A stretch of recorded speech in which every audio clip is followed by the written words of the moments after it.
A very good morning to all of you.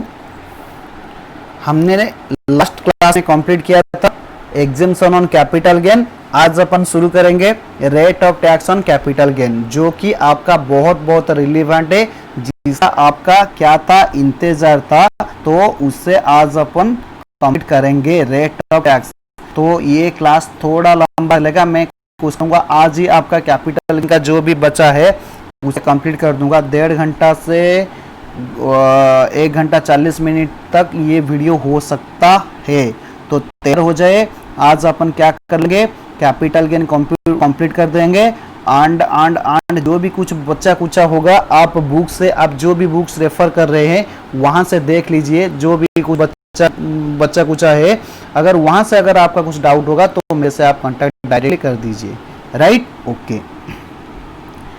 पहले हम शुरू करेंगे सेक्शन 112 कैपिटल ए। ये थोड़ा इम्पोर्टेंट सेक्शन है। ये सेक्शन आपको समझ में आ गया 112 ए, एंड उसके बाद अपन पढ़ेंगे सेक्शन 111 ए। ये दो सेक्शन मान लीजिए आपको समझ में आ गया तो और आपका कुछ भी दिक्कत नहीं रहेगा। Right, 112 A and 111 A. Right, तो आपका कुछ भी दिक्कत नहीं रहेगा।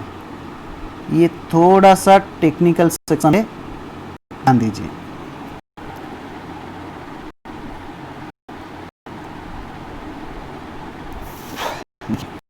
पहले क्या होता था, एक सेक्शन हुआ करता था, सेक्शन 1038 का एक सेक्शन था, जो कि हमारे फॉर्मर फाइनेंस मिनिस्टर जो चिदम्बरम साहब थे, पी चिदम्बरम साहब थे, वो लाए थे। वो पब्लिक को इन्फ्लुएंस कर रहे थे। आप क्या कीजिए, पैसा इन्वेस्ट कीजिए इक्विटी में। तो हम क्या करेंगे, उस इक्विटी का ट्रांसफर से जो भी आपको क्या होगा, कैपिटल गेन आएगा, हम उसे एग्जेम्प्ट कर देंगे। राइट, मैं आपको क्या बताया, 1 अक्टूबर 2004 में हमारा former finance minister P Chidambaram साहब ने एक सेक्शन लाया, जहां पे उसने कोशिश किया लोगों को थोड़ा इन्फ्लुएंस कर सके, ताकि वो क्या करेंगे, इक्विटी में अपना पैसा इन्वेस्ट करेंगे।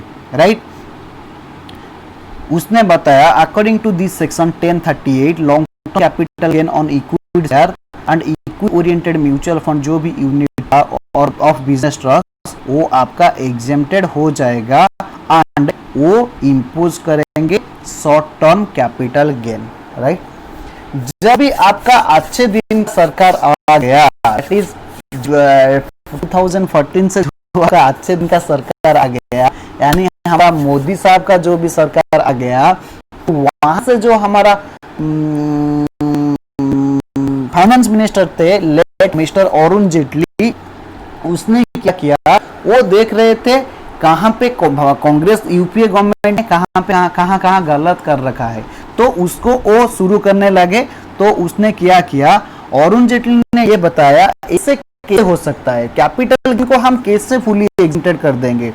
उसने क्या किया, लेट अरुण जेटली ने एक न्यू सेक्शन इनिशिएट किया, 112 कैपिटल ले। This is effective from 1 April 2018।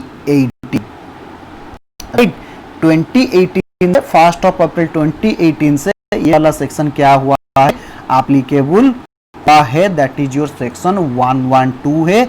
And उसी दिन के बाद ये वाला जो आपका सेक्शन था 1038, वो क्या हो गया, अबोलिश होगा, रिमूव हो गया। Right, with effect from previous year 1819, that is assessment year 1920 से ये सेक्शन क्या है, इफेक्टिव है। Right, according to this section 112 capital A के हिसाब से अगर लॉन्ग टर्म कैपिटल गेन होता है 3 कंडीशन, इक्विटी शेयर से, इक्विटी ओरिएंटेड म्यूचुअल फंड से और यूनिट ऑफ बिजनेस ट्रस्ट से, इन एक्सेस ऑफ ₹1,00,000, 1,00,000 से अगर ज्यादा होगा तो 10% ऑफ टैक्स क्या हो जाएगा,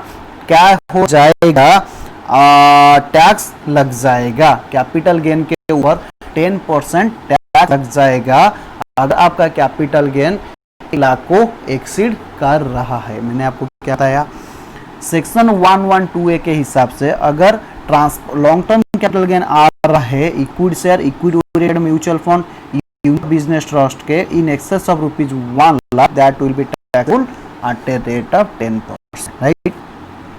सेक्शन 112 का बेनिफिट तब मिलता है जब एसटीटी हैज बीन पेड। बहुत इंपॉर्टेंट पॉइंट, आपने security transaction tax already pay कर रखा है तो आपका 112A का बेनिफिट मिलेगा, नहीं तो 112A का बेनिफिट नहीं मिलेगा, राइट। 112A का बेनिफिट है 1,00,000 तक आपका कोई टैक्स नहीं लगेगा, 1,00,000 से ज्यादा जो भी आपका कैपिटल गेन होगा उसके ऊपर 10% से टैक्स लग जाएगा।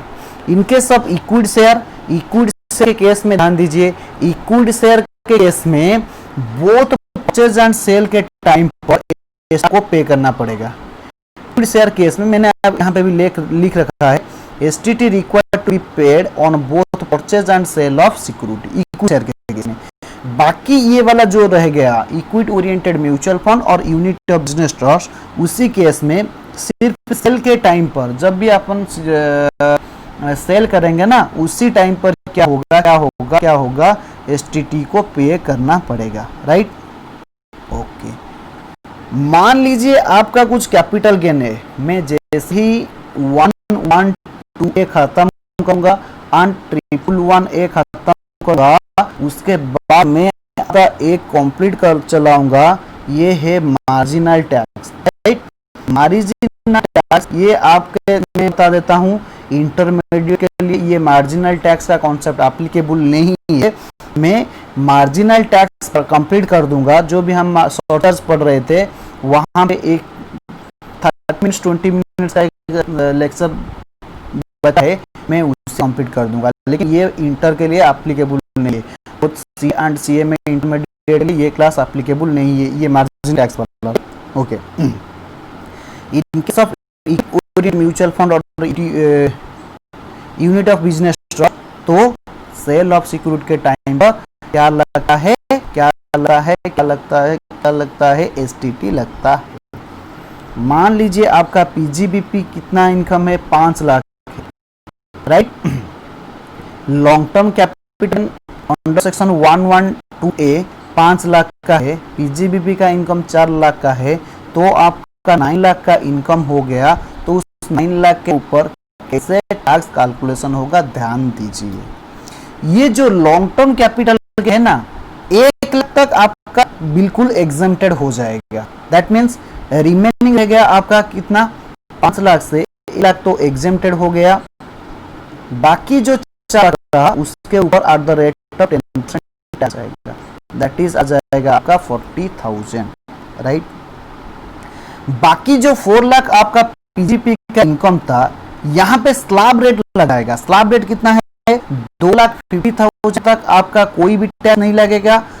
250 से लेकर जो भी आपका इनकम 5 लाख तक होगा, वहां पे आपका 5% का टैक्स लग जाएगा। उसके हिसाब से यहाँ पे आपका लगेगा 4 लाख माइनस 250 इंटू 5%, ये आ जाएगा 7,500।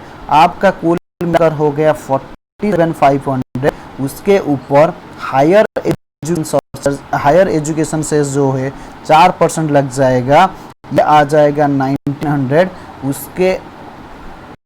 उससे आपका टोटल टैक्स हो जाएगा 49,400, 49,400, राइट। ये आपका पहला पॉइंट यहाँ पे कंप्लीट हुआ है, राइट। दूसरा बचा इंटरनेशनल फाइनेंशियल सर्विस सेंटर, जो कि गुजरात में गांधीनगर में एक है, उससे हम IFSC से बोलेंगे। अगर मान लीजिए IFSC में security transaction tax that is STT नहीं लगता है, IFSC में STT नहीं लगता है। In order to avail the benefit of section 112A consider foreign currency में रिसीव होना चाहिए। मैंने आपको क्या बताया, सेक्शन 112A का बेनिफिट लेने के लिए आपको STT पेमेंट करना पड़ेगा, लेकिन IFSC के केस में STT तो पेमेंट नहीं हुआ है, तो क्या उसी केस में हमको सेक्शन 112A का बेनिफिट नहीं मिल पाएगा? मिलेगा। सेक्शन 112A का बेनिफिट मिलेगा अगर हमने कंसीडरेशन फॉरेन करेंसी में रिसीव कर रहा है, तो वहां पे हमको सेक्शन 112A का बेनिफिट मिलेगा। Comes to your next point, 112 जो है वो डिडक्शन अंडर चैप्टर VIA में एप्लीकेबल, क्योंकि यहाँ पे तो आपका स्लैब रेट का प्रोविजन नहीं आ रहा है लॉन्ग टर्म कैपिटल गेन के केस में, इसीलिए आपका जो डिडक्शन अपन करेंगे चैप्टर 6A में उसका क्या नहीं मिलेगा, बेनिफिट नहीं मिलेगा। आप डिडक्शन का बेनिफिट अवेल नहीं कर सकते हो किसके हेड में, लॉन्ग कैपिटल गेन जो भी आ रहा है आपका 112A में। फॉर एन एग्जांपल, मान लीजिए आपका long term capital gain 5 lakh रुपया का, PGBP का गेन है 50,000 रुपया, आपका total GTI gross taxable income यहाँ पे आ गया 5,50,000, राइट। मान लीजिए डिडक्शन आपका जो 80 सेक्शन अंडर 80C में जो भी आपका आ रहा है, 80C में जो भी आ रहा है, आपने मान लीजिए कोई LIC रखा है, PPF में पैसा इन्वेस्ट कर रखा है, पोस्टल सेविंग सर्टिफिकेट परचेस कर रखा है, वो मान लीजिए आपका सेविंग वगैरह LIC में आपका मान लीजिए 1.5 लाख, राइट। CC में मैक्सिमम डिडक्शन कितना है, 1.5 लाख है। यहाँ पे मान लीजिए आपका इन्वेस्टमेंट 150,000 है, लेकिन सिर्फ आपको जो भी डिडक्शन मिलेगा वो डिडक्शन मिलेगा in respect income other than income of section 112A। That is यहाँ पे 112A को छोड़कर जो भी आपका बाकी इनकम है 50,000 है, तो आपका मैक्सिमम डिडक्शन कितना मिलेगा, 50,000 मिलेगा। इवन आपने क्या कर रखा है, 1,50,000 का सेविंग कर रखा है, फिर भी आपको एग्जम्पशन मिलेगा यहाँ पे इस एग्जाम्पल में 50,000, क्योंकि ये बोल रहा है जो आपका लॉन्ग टर्म कैपिटल गेन आ रहा है अंडर सेक्शन 112A, उसके अगेंस्ट में आपको क्या नहीं मिलेगा, चैप्टर से डिडक्शन नहीं मिलेगा। चलिए, section 55 that is cost of acquisition for section 112A। Sir आपने तो बता दिया 112A में 10% टैक्स लगेगा, 1 लाख तक एग्जेम्पशन, जो भी आपका क्या होगा कैपिटल गेन होगा वो तो एग्जेम्प्टेड हो जाएगा।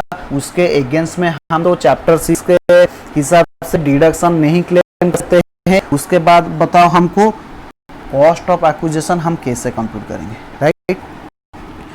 फाइनेंस एक्ट 2003 में एक सेक्शन 112 को इंसर्ट किया गया जो कि एप्लीकेबल 1 अप्रैल 2018 से अप टू, ध्यान दीजिए, अप टू 31 मार्च 2018 तक सेक्शन 1038 का बेनिफिट मिल जाएगा। मैं आपको बता दूं, क्या बताया, अरुण जेटली ने कब लाए, 1 अप्रैल से ये आए। क्या अगर आपका लॉन्ग टर्म कैपिटल गेन हो रहा है, transfer of equity share, equity oriented mutual fund, unit of business trust, तो क्या हो जाएगा, capital gain in excess of ₹1 lakh will be taxable at the rate of 10%। लेकिन जो पहला 1038 सेक्शन जो कि पी चिदम्बरम साहब ने लाए थे, वहां पे तो वो कैपिटल गेन बिल्कुल एग्जिटेड था। तो जैसे ही ये वाला सेक्शन अरुण जेटली ने अनाउंस किया होगा, तो इमीडिएटली फॉरेन इन्वेस्टर क्या कर देंगे, जो भी इन्वेस्टर इक्विटी में पैसा इन्वेस्ट किए थे वो क्या कर देंगे, विड्रॉ कर देंगे तो शेयर मार्केट एक झलक झलक में क्या आ जाएगा, नीचे गिर जाएगा, देश हालत तो बुरा हो जाएगा। तब अरुण जेटली ने बताया घबराओ मत, घबराओ मत, घबराओ मत, जो भी आपका कैपिटल गेन होगा ना 1 अप्रैल 2018 के बाद जो होगा उसके ऊपर ये सेक्शन इंपोज होंगे। That is up to 31 March 2018 तक आपका सेक्शन 1038 का बेनिफिट मिल जाएगा। दैट इज कैपिटल गेन के ऊपर कोई भी टैक्स नहीं लगेगा। As per section 112A Jaitley ने ये बोला जो 1 अप्रैल 2018 के बाद, ये 2018 के बाद कैपिटल अप्रिसिएशन होगा उसमें ही टैक्स लगेगा। दैट मीन्स 31 मार्च 2018 तक अगर आपका कुछ कैपिटल गेन आ रहा है, कैपिटल अप्रिसिएशन हो रहा है, उसके ऊपर कुछ भी कैपिटल गेन हम नहीं लेंगे। उसके बाद जो अप्रिसिएशन होगा that is your cut off date हो जाएगा 31 मार्च 2018। उसके बाद जो आपका कैपिटल गेन होगा उसके ऊपर अपन टैक्स लेंगे। आप मत घबराओ, ऐसा मत विड्रॉ। 31 मार्च तक हम क्या नहीं करेंगे, कैपिटल अप्रिसिएशन के ऊपर हम टैक्स नहीं लेंगे। राइट, मान लीजिए 16 जुलाई 2001 को मैंने कुछ शेयर किया जिसका फेयर मार्केट वैल्यू ऑन 31 मार्च ने बजट लाया था 1 फरवरी 2018। बजट लाया गया 1 फरवरी 2018 को, लेकिन ये बजट इफेक्टेड हुआ, ये जो सेक्शन 112A कहां इफेक्टेड हुआ, 1 अप्रैल 2018 से इफेक्टेड हुआ। मैंने आपको क्या बताया, जब 1 फरवरी में बजट को रीड कर रहे थे उसने बोला कि ये एप्लीकेबल होगा 1 अप्रैल 2008 से। अगर इन्वेस्टर ने घबरा कर उसके बीच में पैसा उड्रा कर देते तो शेयर मार्केट नीचे आ जाता। तो अरुण जेटली साहब ने ये बताया 31 मार्च जो भी आपका कैपिटल अप्रिसिएशन होगा उसमें हम टैक्स नहीं देंगे। आप घबराओ मत, पैसा उड्रा करो मत, लेकिन उसके बाद जो आपका कैपिटल गेन अप्रिसिएशन होगा उसके ऊपर हम कैपिटल गेन लगा देंगे। लेकिन हम क्या करेंगे, आज के दिन के बाद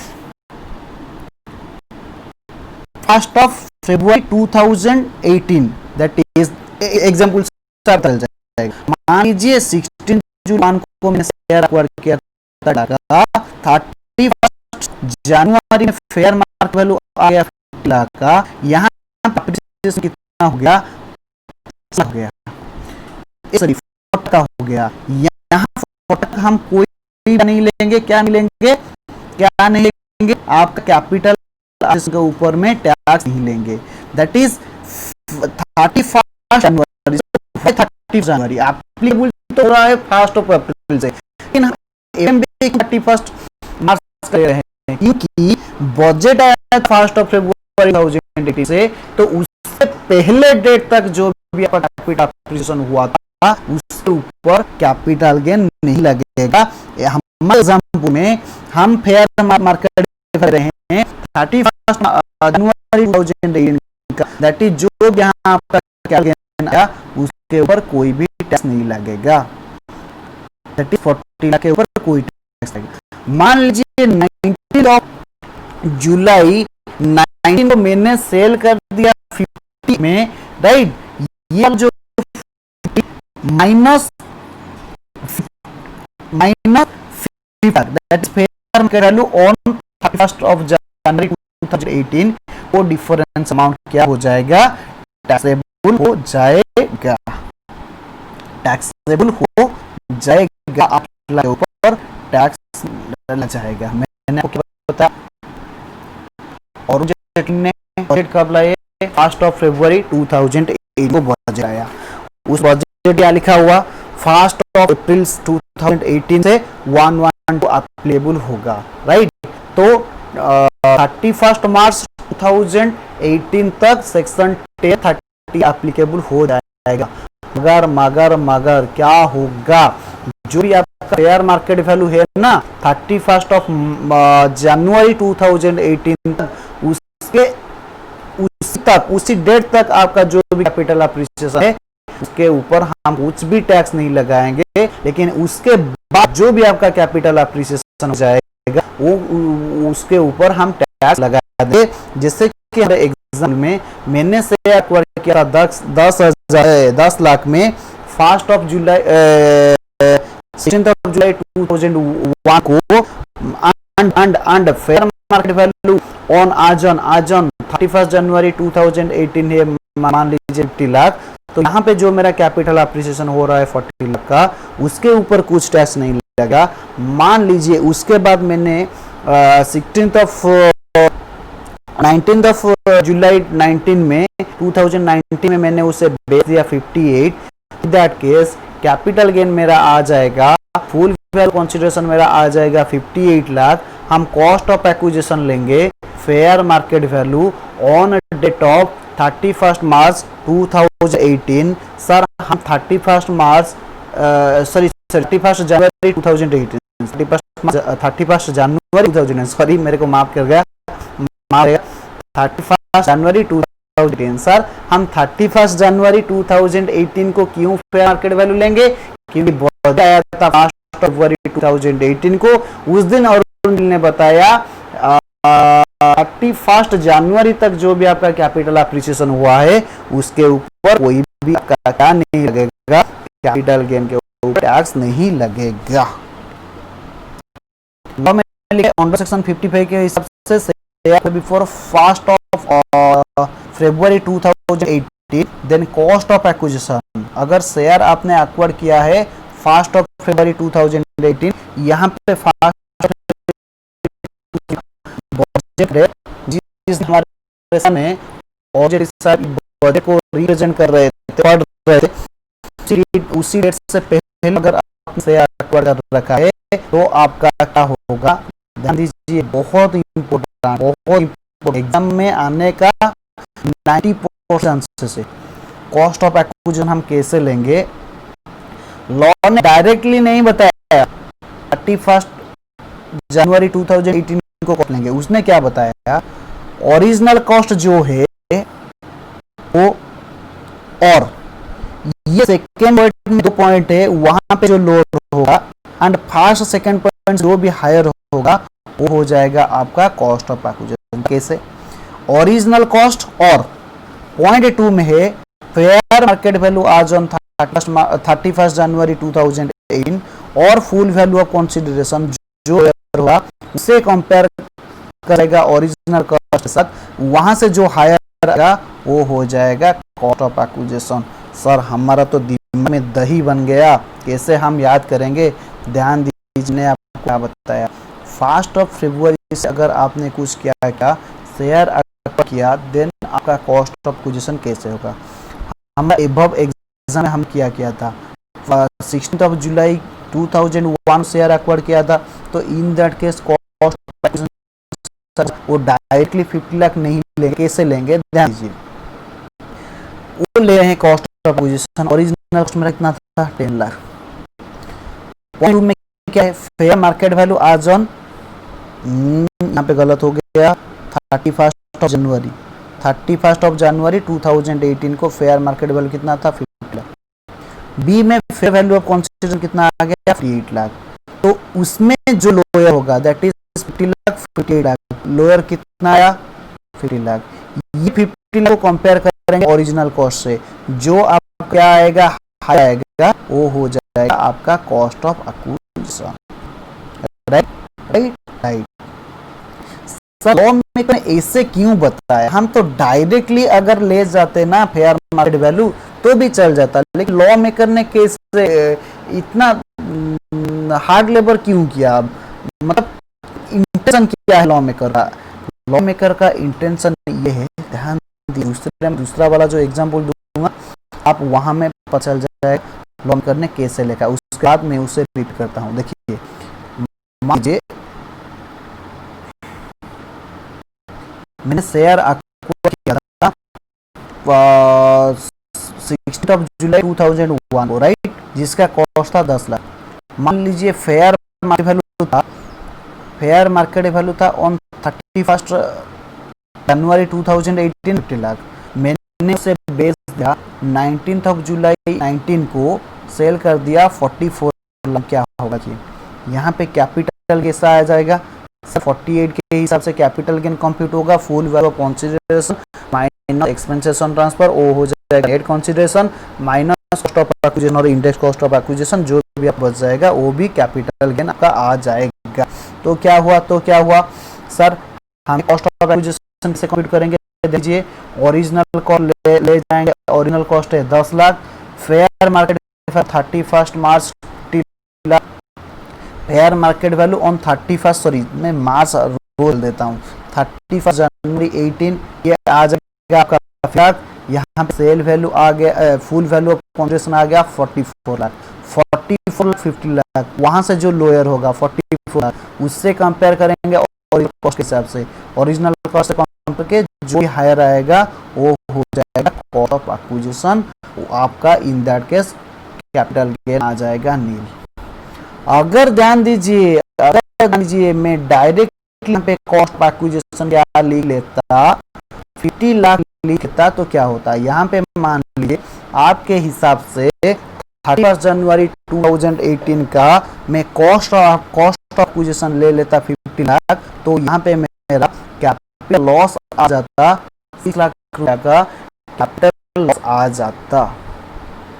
लॉ मेकर का इंटेंशन ये था 31 जनवरी 2018 के बाद जो भी आपका डेप्रिसिएशन होगा कैपिटल एसेट में उसका बेनिफिट हम लेने नहीं देंगे, इसीलिए उसने क्या बताया, इसीलिए उसने क्या कर दिया कॉस्ट ऑफ एक्विजिशन को बताया, पहले फुल वैल्यू ऑफ कंसीडरेशन को कंपेयर कीजिए किसके साथ कीजिए, जो भी एफएमबी है 30 जनवरी 2000 से, वहां से जो लो रहेगा उससे ले लेंगे, उससे कंपेयर करेंगे ओरिजिनल कॉस्ट के साथ, वहां से जो हायर आएगा वो हो जाएगा आपका कॉस्ट ऑफ एक्विजिशन।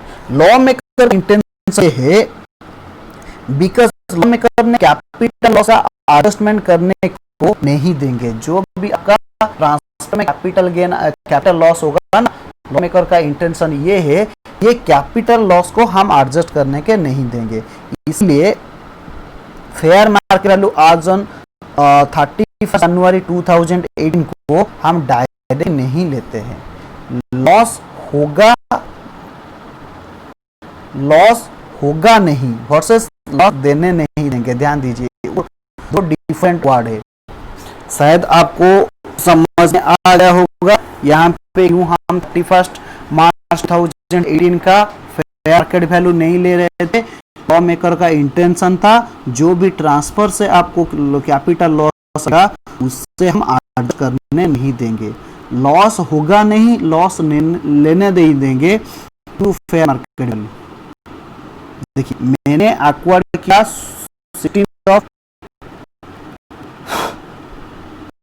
मैंने किया मान लीजिए 16 जुलाई 2001,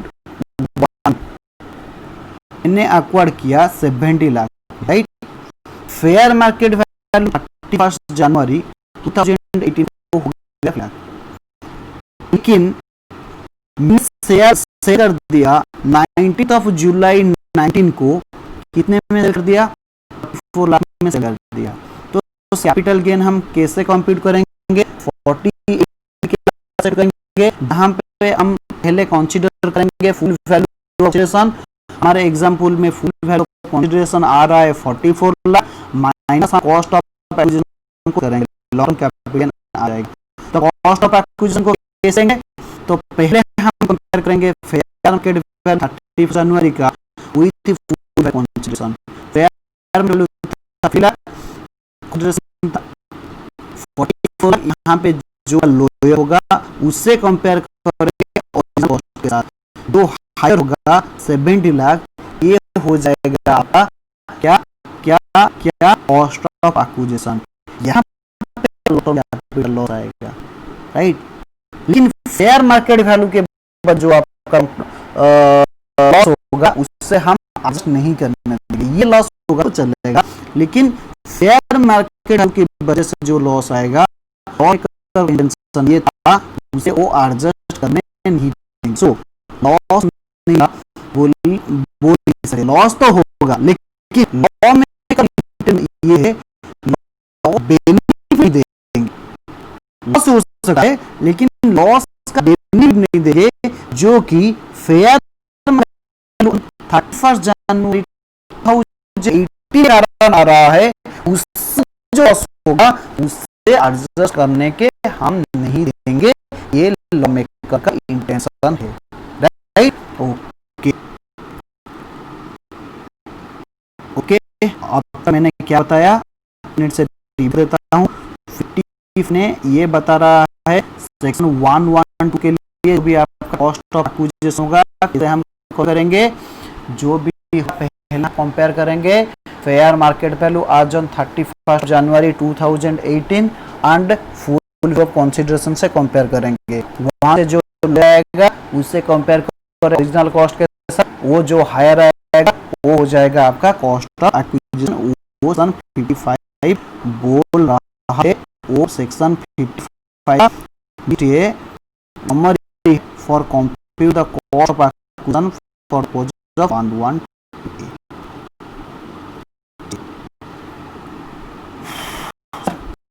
फेयर मार्केट फेयर मार्केट आज 30 जनवरी 18 कैसे हम एफएबी कंप्यूट करेंगे, ध्यान दीजिए। ओके, अगर ये लिस्टेड शेयर होगा हम कैसे fair market value on 31 January 2018 को कंप्यूट करेंगे? सर अगर ये लिस्टेड शेयर होगा ये any recognized stock exchange on 31 January 2018, then fair value will be highest price quoted on 31 January 2018। जो भी हाईएस्ट प्राइस कोटेड होगा उसी डेट को 30 जनवरी 2018 को वो हो जाएगा आपका क्या fair market value on 31 January 18, right?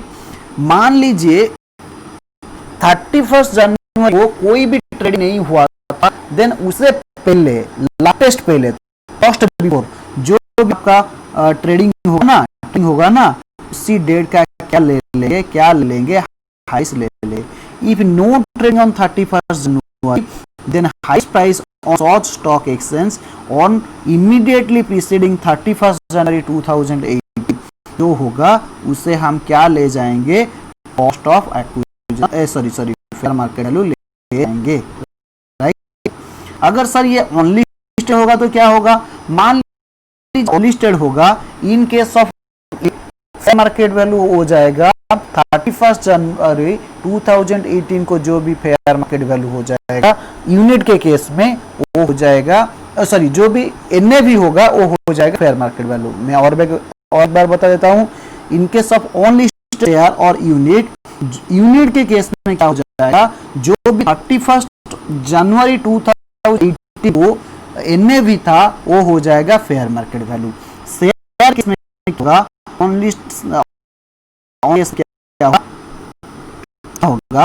Fair market value ऐसे होगा कॉस्ट ऑफ एक्विजिशन जो है cost of inflation index of financial year 17-18 divided by cost of inflation index in the year on which share held by the assessee और 0102 which was उसका मतलब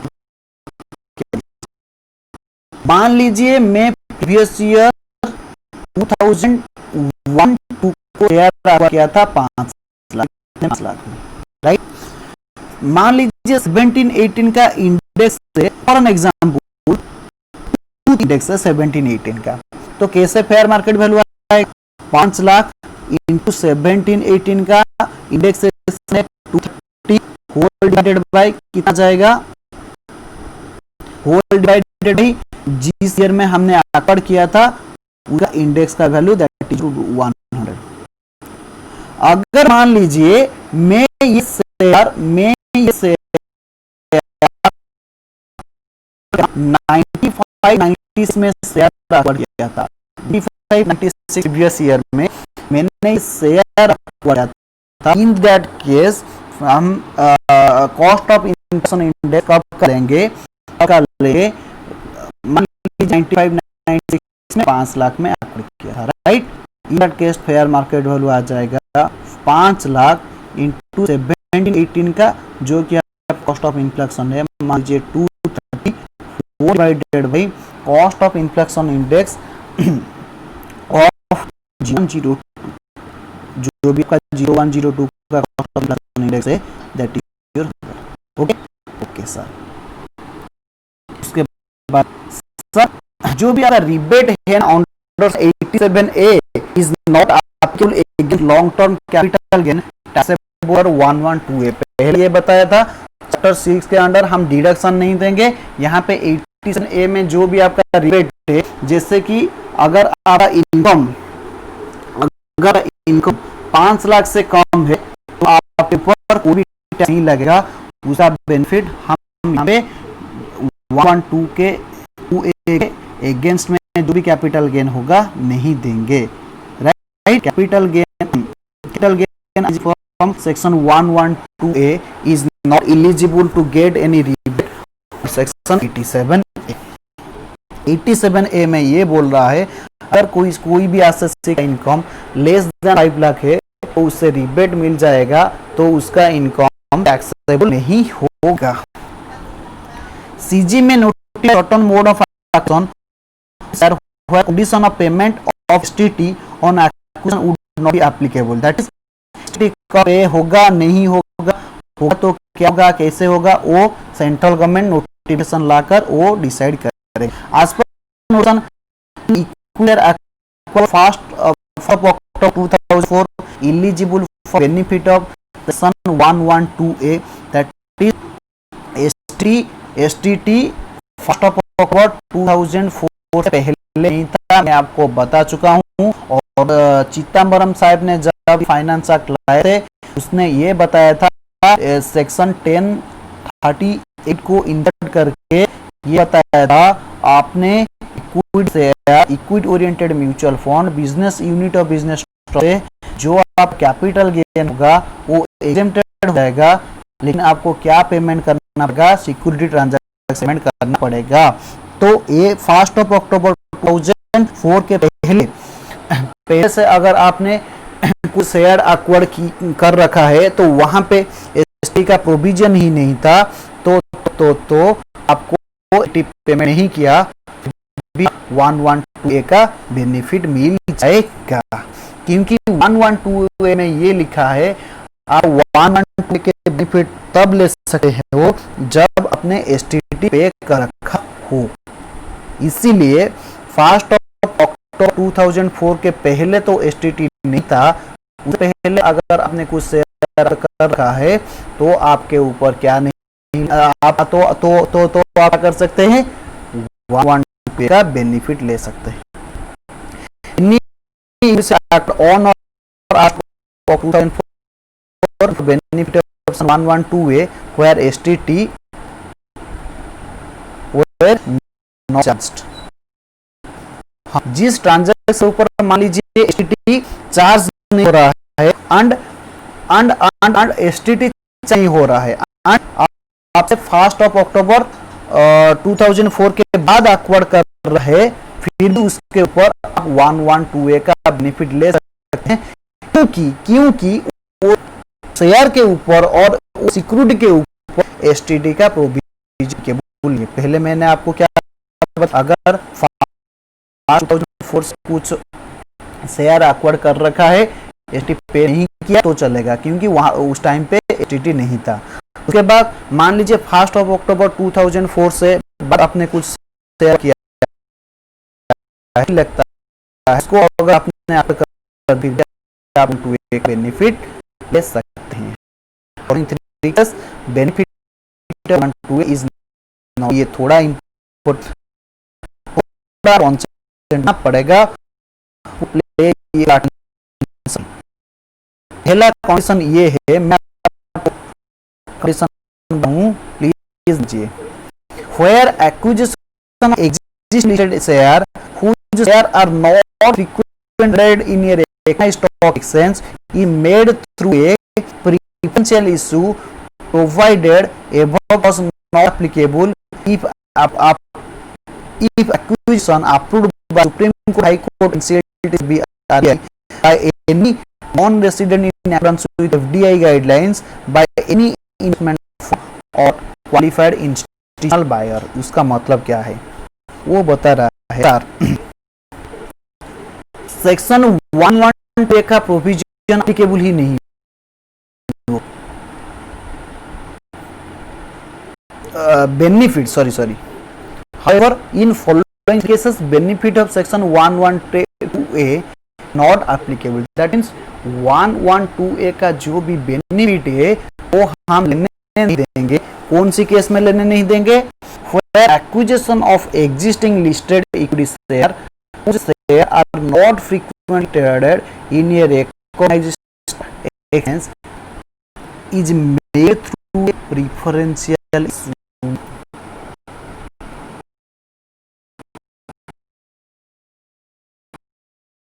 preferential issue के हिसाब से कुछ शेयर आपने क्या कर रखा है, आपको रखा है जो कि ओनली शेयर के केस में तो 112 का बेनिफिट हम लेने नहीं देंगे।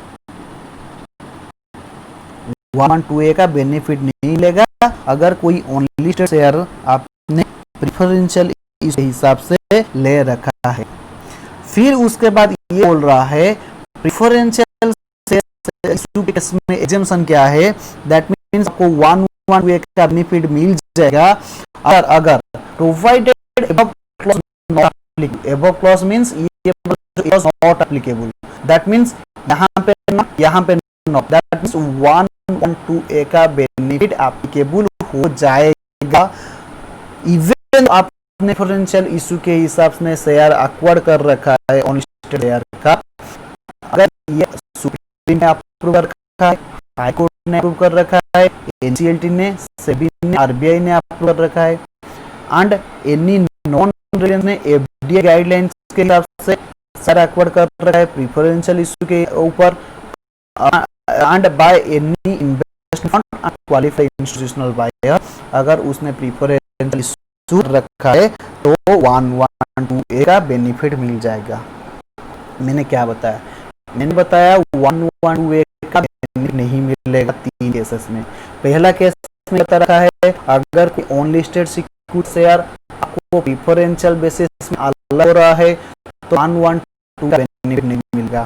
फिर ये बता है ये क्लॉज एप्लीकेबल नहीं होगा। दैट मींस 112A का बेनिफिट मिल जाएगा अगर ये preferential issue Supreme Court, High Court, CLD, SEBI, RBI किसी ने कर रखा है और नॉन रेसिडेंट एफडीआई गाइडलाइंस के हिसाब से उसे शेयर मिला है तो उसे क्या हो जाएगा? एप्लीकेबल हो जाएगा, 112 का बेनिफिट मिल जाएगा।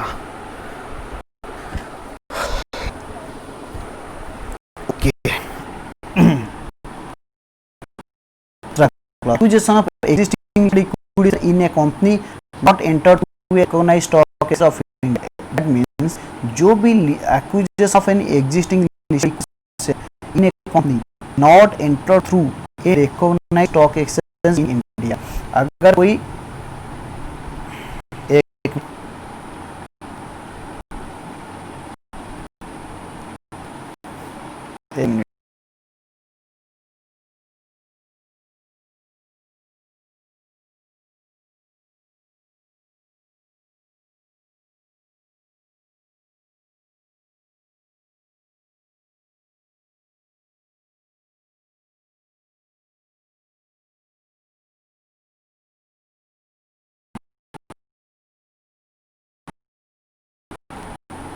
मान लीजिए कोई कंपनी लिस्ट था, उस कंपनी का शेयर आपने एक्वायर कर दिया, ये कंपनी फिर डीलिस्ट हो गया, अभी तक वो डीलिस्ट नहीं रिकॉग्नाइज नहीं हुआ।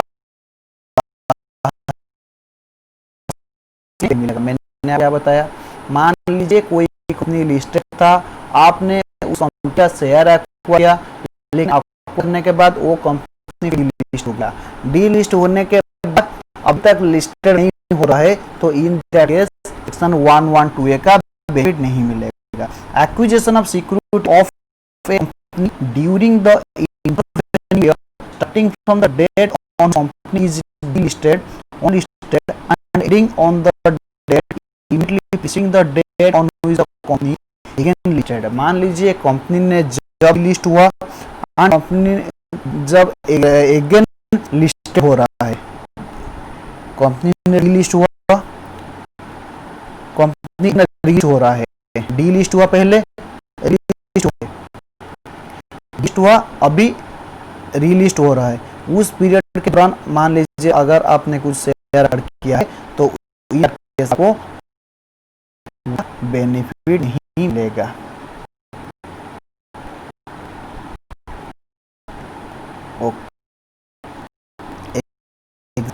अपन डिस्कस करेंगे, हो जाएगा 112A।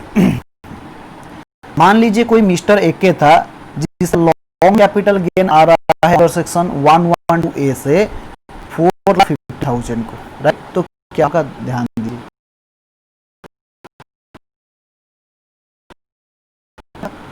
पहला उस मिस्टर ए का कुछ और इनकम नहीं है, लेकिन 450 लाख कैपिटल का इनकम है जो कि आज तक 112 है। पहले हम क्या चेक करेंगे, बेसिक एग्जम्पशन लिमिट लेस कर देंगे, 250 कोई भी टैक्स नहीं लगेगा। ये जो 2 लाख रहा वहां पे 1 लाख एग्जम्पशन हो जाएगा, राइट। बाकी जो 1 लाख बचेगा उसके ऊपर टैक्स हो जाएगा 1000, राइट, 10% हो जाएगा। लेकिन रिबेट यहाँ पे एप्लीकेबल नहीं होगा। रिबेट में A7A के हिसाब से अगर आपका इनकम 5 लाख से कम है तो आपको रिबेट मिल जाएगा, आपको टैक्स देना नहीं पड़ेगा। वहाँ हायर सेकेंडरी एजुकेशन आ गया 4,000 का 4%, 400 का, तो आपका टैक्स पेबल हो गया 10,400। ये एग्जाम्पल थोड़ा ध्यान देंगे, ये एग्जाम आने वाला है, MCQ में आता है, 2 नंबर में ये पूछ सकते हैं, राइट। मान लीजिए आपका GBP इनकम है 3 लाख, HG इनकम है 1,40,000 का, तो आपका 450,000, राइट। तो क्या करेंगे, ध्यान दीजिए, हम तो पता है कैपिटल गेन 1 लाख का एग्जम्पशन मिल जाएगा। पहले हम क्या करेंगे, जो 3 लाख उससे हम बेसिक एग्जम्पशन लेंगे, राइट। यहाँ 50,000 टैक्सेबल हो जाएगा, राइट, 50,000 टैक्सेबल होगा। हमारा एग्जम्पशन लिमिट 250 तक नील रेट, 250 से 5 लाख तक 5%, ये 5% से टैक्सेबल हो जाएगा। बाकी जो 1,40,000 कैपिटल गेन रहा वहां से 1 लाख एग्जेम्प्टेड हो जाएगा, बाकी 40,000 के ऊपर 10% टैक्सेबल हो जाएगा 4,000, राइट। आपका टोटल टैक्सेबल हो गया कितना, 6 लाख टोटल टैक्स पेबल हो गया। लेकिन ध्यान दीजिए यहाँ आपको रिबेट मिल जाएगा, रिबेट तो मिलेगा लेकिन CG के लिए रिबेट नहीं मिलेगा, 112A के लिए रिबेट नहीं मिल रहा है, ये रिबेट मिल रहा है क्योंकि उनका टोटल इनकम 5 लाख से कम है।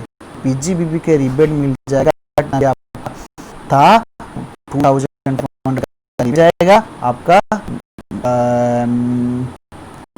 आपका नेट कितना आ जाएगा, टोटल टैक्स आ जाएगा 4,000, उसके बाद एजुकेशन सेस लग जाएगा, राइट। मैंने आपको 112A क्या बताया और एक बार रिवाइज कर देता हूँ। अगर सेक्शन तो एप्लीकेबल 2,000 सेक्शन DCG है, इक्विटी शेयर और Orient mutual for business it of business not in excess 1 lakh that will be taxable at the rate 10%। 112A के बिल लिए आप STT पे करना होगा। इक्विटी केस में STT होता है at the time of sale. इनके सब इक्विटी ओरिएंटेड म्यूचुअल फंड और बिजनेस नॉट केस ये रहा है। के केस में STT नहीं लगता है, तो इन दैट केस में भी आपको 112 का बेनिफिट मिलेगा।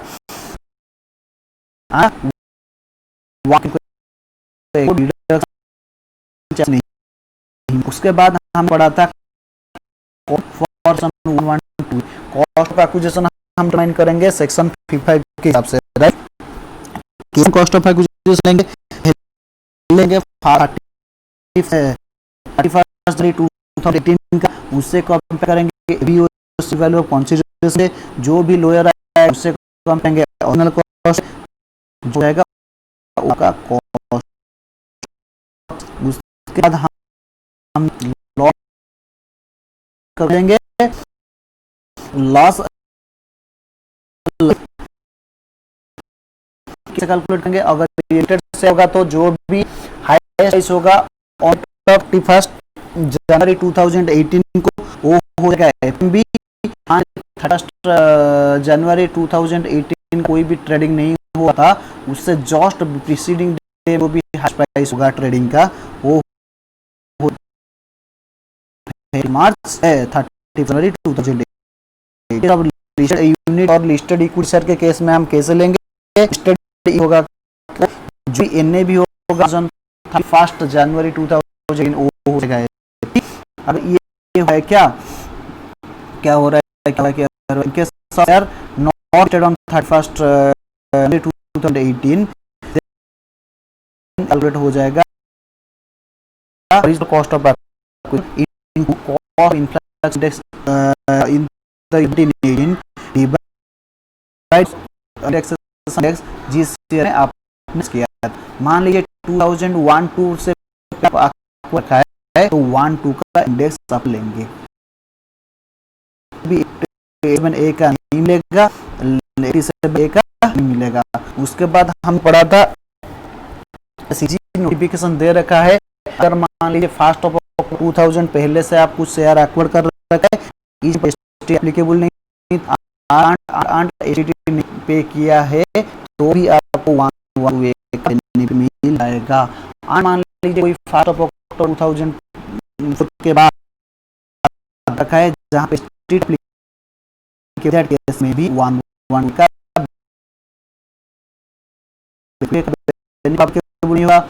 लीजिए आप रिफरल इश्यूज के हिसाब से शेयर ले रखा है, दैट केस क्या नहीं होगा, क्या नहीं होगा, 1-2 का बेनिफिट नहीं देंगे, ये भी एप्लीकेबल नहीं होगा। दैट मींस 1-2 बेनिफिट मिल जाएगा जब ये अप्रूव हो रखा है supreme Court, High court, NCT से, आरबीआई में। नॉन रेंस ने शेयर गाइडलाइन, राइट। और ये दो क्लोज, अगर मान लीजिए शेयर आपने लिस्टेड शेयर का इक्विटी ले रखा है, वो अभी तक हो गया, अभी तक लिस्टेड नहीं हुआ है तो उसका भी 1-2 बेनिफिट देंगे। तो हम क्या नहीं देंगे, जिनसे लिस्ट हुआ, जिस शेयर लिस्ट हो रहा है उस पीरियड के दौरान में आपने शेयर परचेस कर रखा है, फिर भी आपको क्या नहीं मिलेगा, कॉस्ट ऑफ एक्विजिशन का बेनिफिट नहीं मिलेगा। 1-1